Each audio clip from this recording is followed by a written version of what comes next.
చాలు. తుడుచుకున్నాక టవల్ ఎక్కడ వేయాలబ్బా? Thank you. ఈ రోజు కూడా అకౌంట్లో రాసుకోండి సార్. ఏ రేపు నీకు ఎగ్జామ్ ఉందిగా, వెళ్ళి చదువుకో, నేను చూసుకుంటాను. సరే అక్క.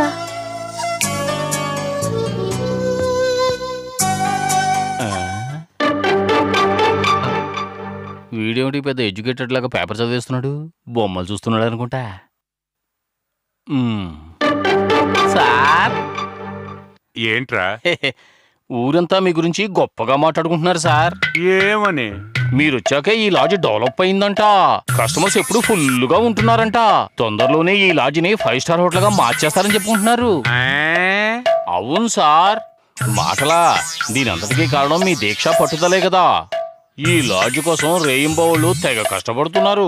ఏంట్రా కాకా పడుతున్నావు? విషయం ఏంటి? మరేం లేదు సార్, రాత్రులు చలి చంపేస్తోంది, నిద్ర పట్టడం లేదు. అందుకని మీరు పెద్ద మనసు 500 ఇచ్చారంటే ఇద్దరం స్వెటర్లు కొనుక్కుంటాం. 5 పైసలు కూడా ఇవ్వను, జాగ్రత్త. పీసును కొట్టు వెదవా. వీడొచ్చిన తర్వాత లాడ్జ్ నాశనం అయిపోయింది.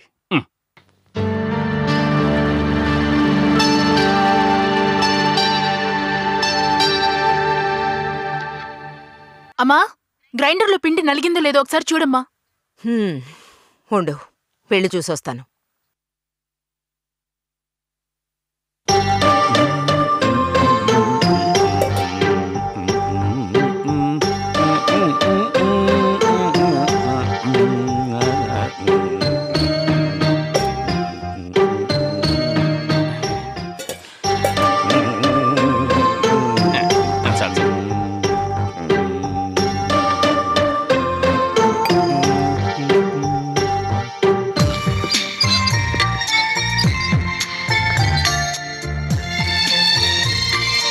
స్వెటర్ కొనుక్కోండి.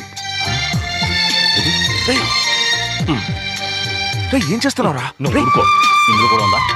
నీకు తెలుసు కదా, పైన చలి చంపేస్తుంది, మనకి స్వెటర్ కొనుక్కున్నాం.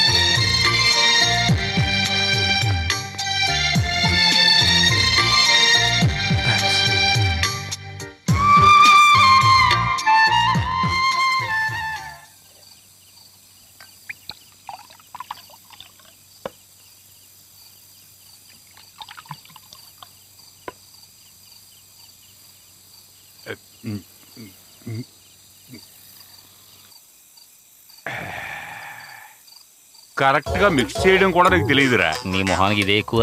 ఏంటి కొనుక్కుతున్నావు? ఏం సార్, లాడ్జ్లో ఎవరు తాగకూడదని మీరేగా రూల్స్ పెట్టారు, ఇప్పుడు మీరే ఇలా తాగుతున్నారేంటి సార్? రే, పెద్దోళ్ళు ఏం చెప్పారో మర్చిపోయావా? ఎదుటి వాళ్ళకి చెప్పేందుకే నీతులున్నాయి. ఈ ఫిలాసఫీ కోసమైనా మీరు తాగాలి సార్, తాగండి. సారు రూల్స్ మాత్రం పెడతారు, ఆయన ఫాలో అవ్వరు, కానీ మనం ఫాలో అవ్వాలి. మీరు తాగండి సార్. అరే, మీరు నాకు బాగా నచ్చారురా, నచ్చబడ్డారా? మీ చేత మందు తెప్పించుకొని నేను తాగుతున్నాను. అప్పుడప్పుడు మీరు కొన్ని చిన్న చిన్న తప్పులు చేస్తున్నారని విన్నాను, అది కూడా అడగడానికి నాకు హక్కు లేదంటే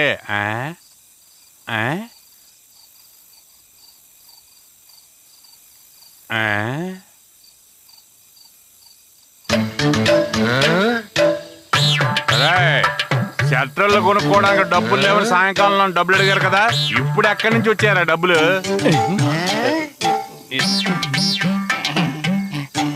ఎక్కడి నుంచి వచ్చినాయి డబ్బులు?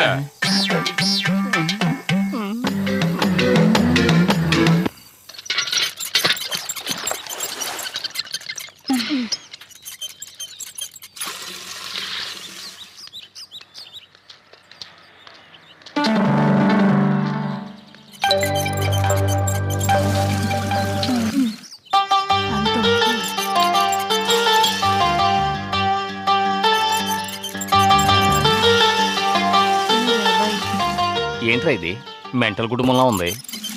నోరు మీరా, ఏంటండి ఇది? మీరు నీళ్లు తోడి పోస్తూ ఉంటే ఆవిడ మళ్ళీ బావులోనే పోసేస్తున్నారు. అక్క స్వెటర్లు కొనుక్కోవడానికి మీకు దొంగతనంగా డబ్బులు ఇచ్చింది కదా, అందుకు పడ్డ శిక్ష ఇది. 50 బిందెలు నీళ్లు తోడాలి. ఈ శిక్ష వేసిన వెధవాడు మా నాన్నగారు. రాధా, ఆయన మీకు మాత్రమే తండ్రి కాదు, నాకు తండ్రి లాంటి వారే. అందుకని మన వేలుతో మనకొన్ని పొడుచుకుంటావా? మన తండ్రి అయినంత మాత్రాన ఆయన చేసిన తప్పులన్నీ భరించాలంటారా? చెప్పండి. ఇప్పుడేం చేయమంటావు? ఏమైనా చేయొచ్చు. ఆయన చూసి మీరు భయపడచ్చు, నేను భయపడను. ఈ రోజు ఆయన సంగతి తేల్చేస్తాను. ఏంట్రా రెచ్చిపోతున్నావు?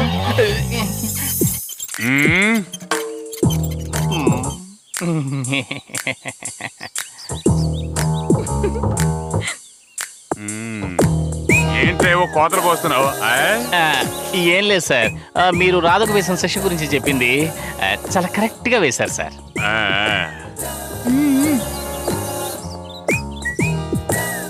రాధ కూడా చెప్పింది మా నాన్న చాలా కఠినాత్ముడు అని. అందుకు నేనన్నాను, చచ్చా అది తప్పమ్మా, ఆయన హృదయం వెన్నపూస లాంటిది అని చెప్పాను. కరెక్టే కదా సార్? మీకున్న తెలివితేటలకి మీరు సుప్రీంకోర్టుకే జడ్జి కావాల్సిన వారు. మీరు 3వ క్లాసు ఫెయిల్ అయినందువల్ల జస్ట్ మిస్ అయిపోయారు సార్. పోనీ బావిలో నీళ్లు మా ఇద్దరిని తోడమంటారా సార్? ముందు నిన్ను బావిలో వెయ్యాలరా.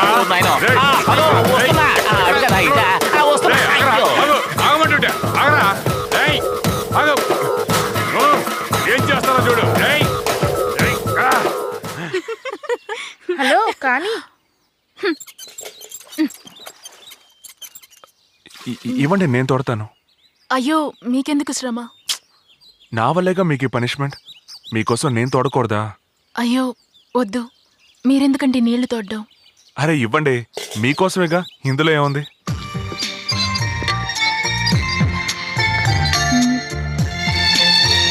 నువ్వు కౌంట్ చేయవే. అలాగే.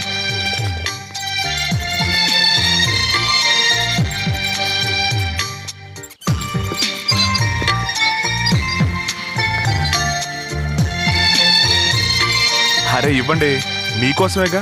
ఇందులో ఏముంది?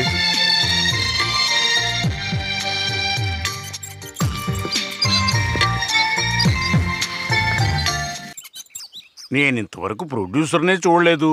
ఫోన్లోనే మాట్లాడాను. రండి మీ పాట విందాం అన్నాడు. మనకు లక్కుంటే వర్కౌట్ అవుతుంది. పదండి అతను కొట్టేద్దాం. అంతే కదా. రా. నమస్కారం అండి. నమస్కారం. ఎవరు మీరు? ఎవరు కావాలి? నేను గాయకుణ్ణి, చిత్తూరు వి నాగయ్య గారిని. సినిమాలో పాడడానికి ఒక ఛాన్స్ ఇవ్వండి అని మిమ్మల్ని అడిగానుగా. అలాగా? అవునండి. పాడండి, వింటాం. కూర్చోండి. థ్యాంక్స్. రారా కూర్చో. ఏం తీసుకుంటారు? నాకేం వద్దండి, కావాలంటే మీరు తీసుకోండి. అలాగే, థ్యాంక్ యూ. శృతి 3.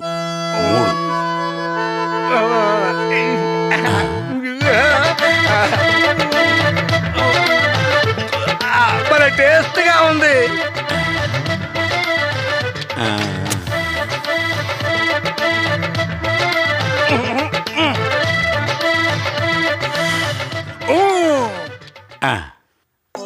పరువాల మొగ్గ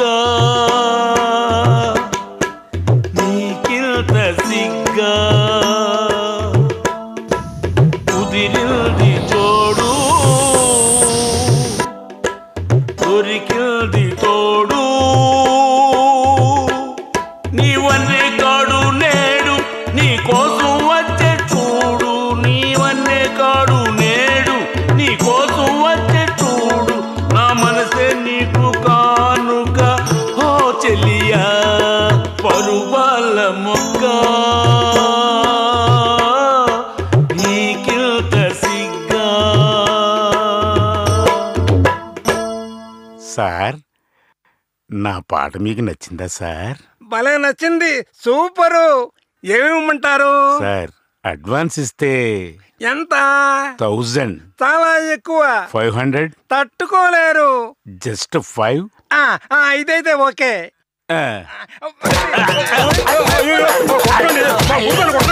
అయ్యో మళ్ళీ ఎవరితో గొడవ పడుతున్నాడే.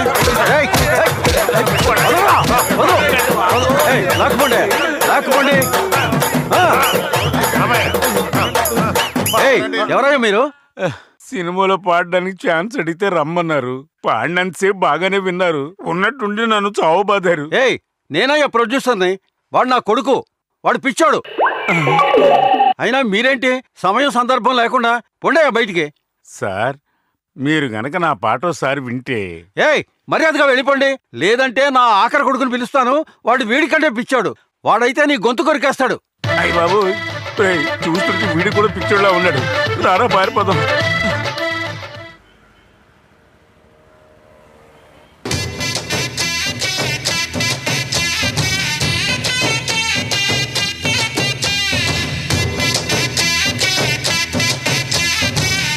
ఆపండి. నమస్కారం. నమస్కారం. దండ ఎవరికి? మీకే. బోకే మీకే. ఎవరికి?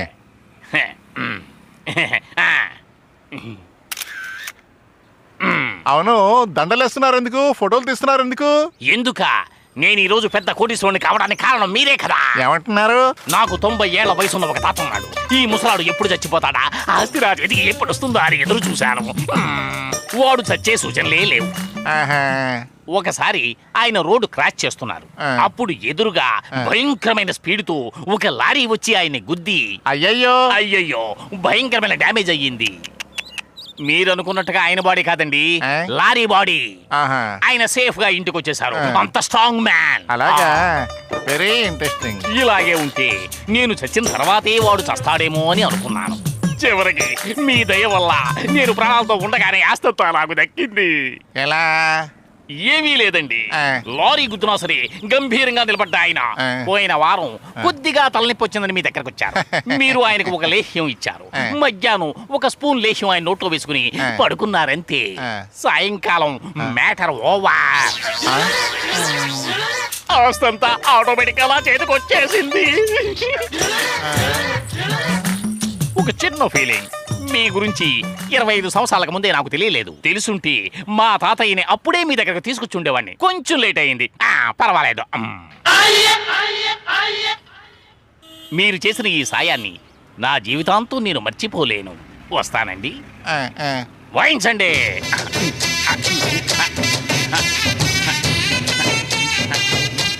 Stop stop. ఆగావేంటి? యమధర్మరాజు గురించి కథల్లోనే విన్నాను, ఇప్పుడే డైరెక్ట్ గా చూస్తున్నాను. అన్న యమధర్మరాజు, అన్న యమధర్మరాజు, అన్న యమధర్మరాజు. ఇప్పుడు వాయించండి.